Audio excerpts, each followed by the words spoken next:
You already know their schedule. You don't mean to, but you do. You know when they're likely to post.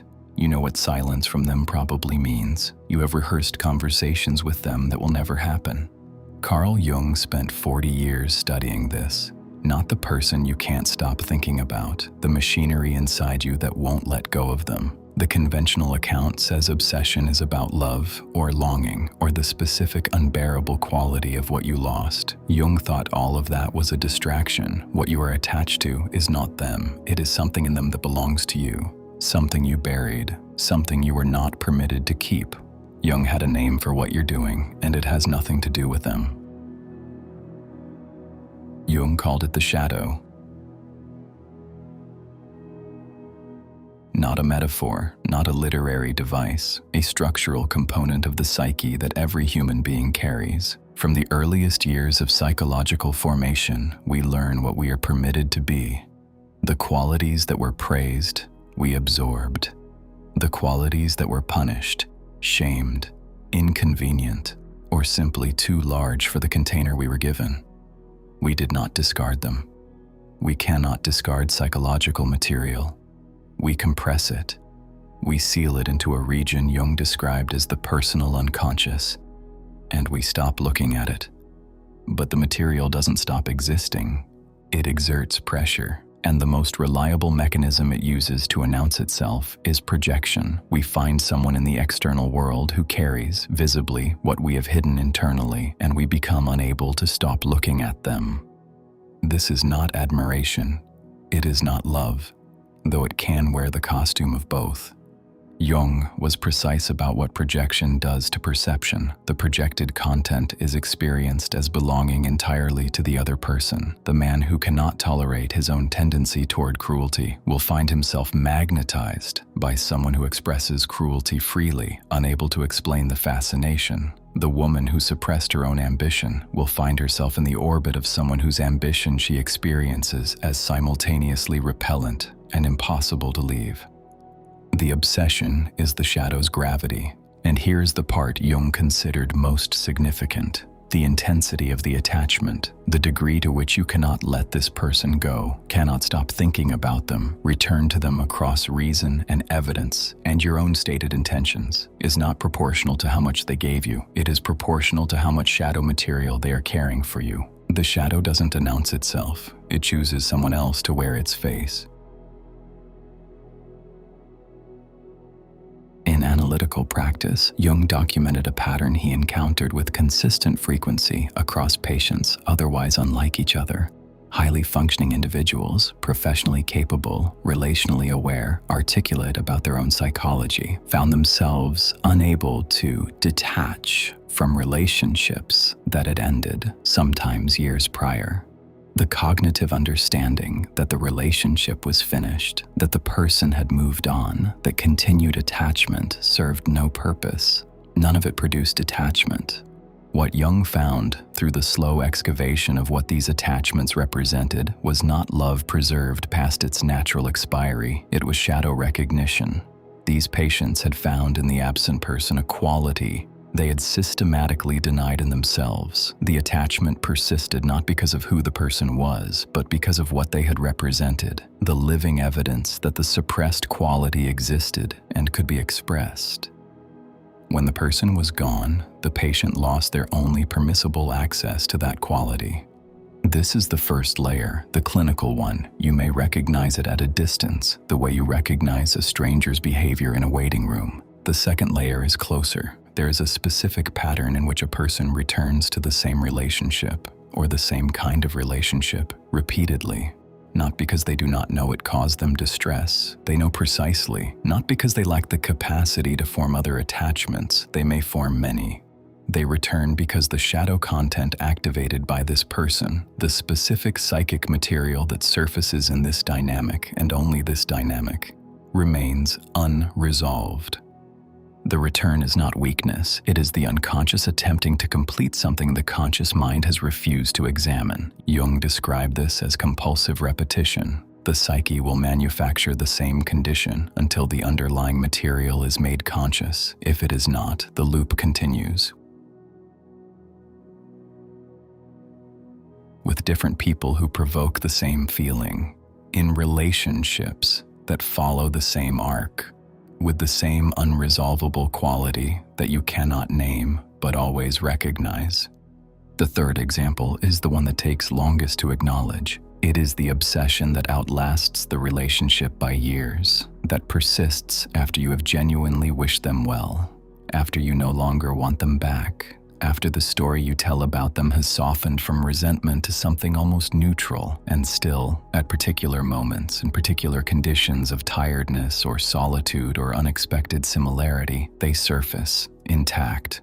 Jung's explanation for this is the most uncomfortable one. The person who cannot be forgotten, even after the emotional charge is largely dispersed, is not unforgettable because of what they gave you. They are unforgettable because of what they reflected. And until you can find that quality in yourself, not in them, not in what they allowed you to feel, but as a first-person possession, the reflection persists. You were never obsessed with them. You were obsessed with what you saw in them that you couldn't allow yourself to be. Set aside the case studies. Think about the specific person you cannot stop thinking about. You know who it is. You did not come to a video about obsession by accident. What was the quality in them that made you unable to look away? Not the obvious qualities, not the ones you list when someone asks why you were drawn to them. The quality that felt almost unbearable to be near. The one that you found yourself thinking about at moments when they were not relevant. The one that made you feel, in their presence, like something in you was pressing against glass. Jung's framework says that quality is yours, not metaphorically, structurally. It was present in you before you met them. It may have been present in you since childhood, compressed into the shadow because it was too dangerous, too inconvenient, too large, too at odds with what you were required to be. They did not create it in you. They revealed it, and you called that love, or obsession, or damage, or the specific impossibility of this one particular person. Consider the specific shape of what you cannot forgive them for, not the surface events, the specific psychological quality that made the wound as deep as it is. Jung would ask, is this quality absent from you, or is it present in you in a form you have refused to acknowledge? The person who cannot forgive a betrayal is often someone who has never allowed themselves to betray anything, including their own needs. The person who cannot forgive the abandonment is often someone who learned very early that needing was the same as being left. The person who cannot forgive the cruelty is often someone who has sealed their own capacity for directness so deeply that they cannot access it. The wound is the mirror. This is not a comforting framework. It is not intended to be. Understanding that your obsession is a shadow mechanism does not make it smaller. It does not produce detachment on demand.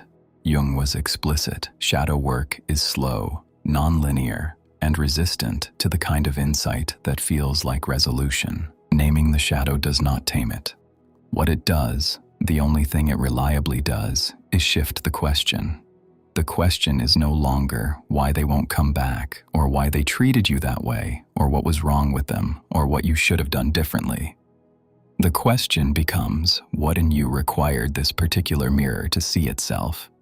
And that question has no comfortable answer, only a true one. The person you can't stop thinking about was never the problem. You were.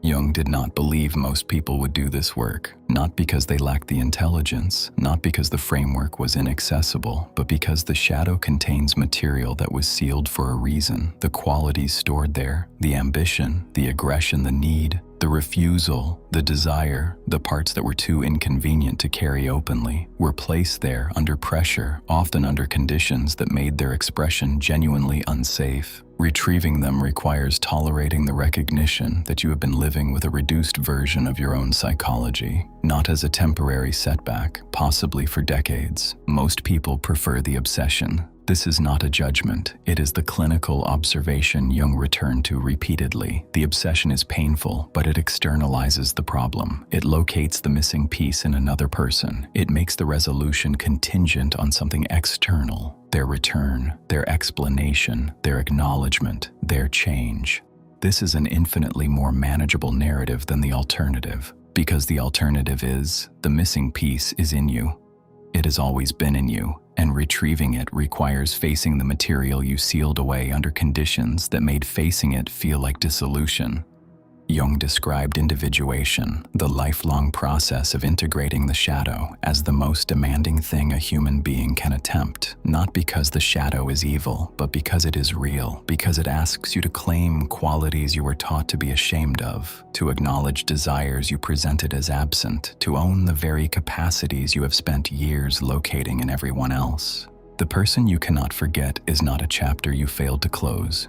They are a document, a precise inventory of the psychological content you have been unable to carry in your own name. You will keep finding them. Different faces, same function, until the day you stop needing a mirror because you have finally agreed to look directly. But obsession is only one room in this house. The next question is why you chose them to begin with, not out of love, not out of chance. Jung had an answer for that too. He called it projection of the anima. The image your unconscious constructs of the ideal,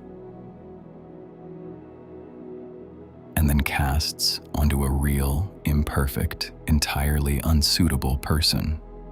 It is considerably darker than what we've covered tonight.